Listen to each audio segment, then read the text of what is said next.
Okay mic ఇక్కడ ఉంది ఇంకోటి సర్వీస్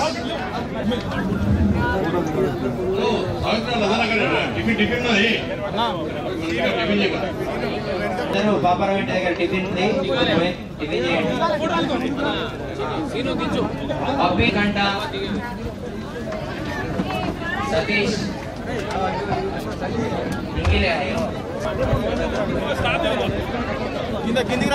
సులోచన వినోద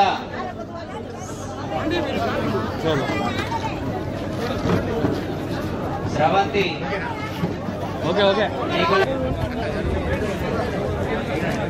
దిగంబర్ సామ్రాట్ దిగంబర్ ఓకే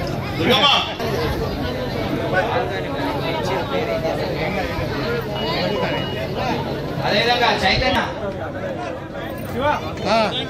వీళ్ళందరూ రెడీ ఉండాలి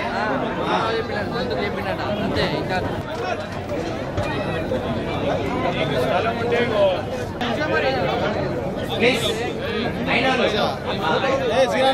इसका कंडक्टर है इसका कंडक्टर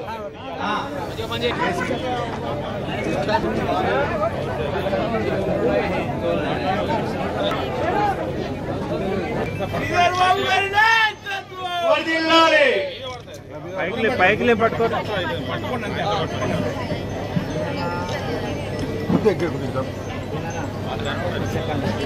దయచేసి ఇక్కడ పత్రికా విలేకరులు కూడా ఎవరు ఉండకూడదు సోదరులు కూడా రూపాయల బ్యారేజీలు పోయినాయంటే కాంగ్రెస్ పార్టీ వాళ్ళు రాజకీయం చేసిండ్రు అక్కడ ఏం కాలేదు కొద్దిగానే కిందికి దిగినాయి అని చెప్పిండు మొన్న ఏమైంది మన ప్రాంతంలో మరొకటి గాలికి ఇక గాలి వచ్చింది ఒకసారి పెద్ద బ్రిడ్జ్ కూలిపోయి ఓడేడు బ్రిడ్జ్ కూలిపోయి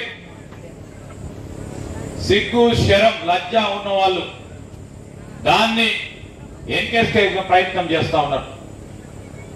ఈరోజు ప్రజా సొమ్మును దుర్వినియోగం చేస్తూ అట్లా కూలిపోతూనే ఉంటాయిలే అని మాట్లాడేటోళ్ళు ఉన్నారు. నేను ఒకటి అడుగుతా ఉన్నా, 1,00,000 కోట్ల రూపాయలు మీరు బ్యారేజ్ కట్టినరు, నీరు తీసుకోండి, నీరు వస్తే తీసుకుపోవాలి, 10 మందికి మేలు చేయాలి, ఈ ప్రాంతవాసులకు మేలు చేసి తీసుకోవాలి. కానీ 1,00,000 కోట్ల రూపాయలు నాణ్యత లేని బ్రిడ్జిలు కట్టి, నాణ్యత లేని కట్టడాలు కట్టి, ఈరోజు ఉదాహరణ చెప్తా ఉన్న శ్రీపాద కాలనీకి సంబంధించిన పేదవారికి, రాష్ట్ర వ్యాప్తంగా ఉన్న పేదవారందరికీ ఆ 1,00,000 కోట్ల రూపాయలు వెచ్చిస్తే 2 బెడ్రూమ్ల ఇల్లు మొత్తం రాష్ట్ర వ్యాప్తంగా ఇచ్చేటోళ్ళు. కానీ దాన్ని ఎప్పుడు కట్టలే, ఎందుకంటే కాంట్రాక్టర్ ఉండడు కదా దానికి. ఈరోజు బెనిఫిషియరీ ఉంటాడు కనుక వాళ్ళకు వచ్చే లాభం ఉండదు. ఆ క్రమంలో